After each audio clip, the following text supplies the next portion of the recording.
સપના તો ઘણા ને આવે ને કે પિંગલા ને આવ્યું હતું ને ખબર છે કે નહીં? અને સપને તો ખરેખર થી મારા કનૈયાને આવ્યું હતું. કેવું આવ્યું હતું ખબર છે?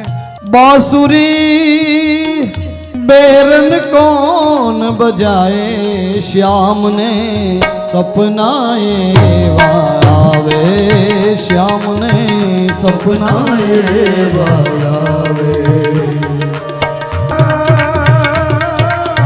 बेसुरी कौन बजावे श्याम ने सपना आया ये श्याम ने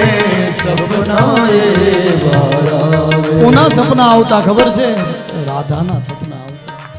અને જ્યારે રૂક્ષ્મણી છે ને કૃષ્ણનું ઓશિકું આમ જ્યારે જોવે ને ત્યારે નીચોવી નાખે એટલું ભગવાન રોતા હતા. સાવરે સવારમાં રૂક્ષ્મણી જાગ્યા. કૃષ્ણ જ્યારે સવારમાં જાગ્યા ને ત્યારે બીજું કાંઈ નતું ત્યાં. રાધાના સ્વપ્ન તો આવતા હતા પણ લક્ષ્મણી પગ દબાવતા, ચરણ દબાવતા. અને બાંસુરી છે ને કેવી બજાવી હતી એને? બેરણ. અને એવી કોઈ વગાડી રહ્યું છે ને એવા શ્યામને સપના આવતા.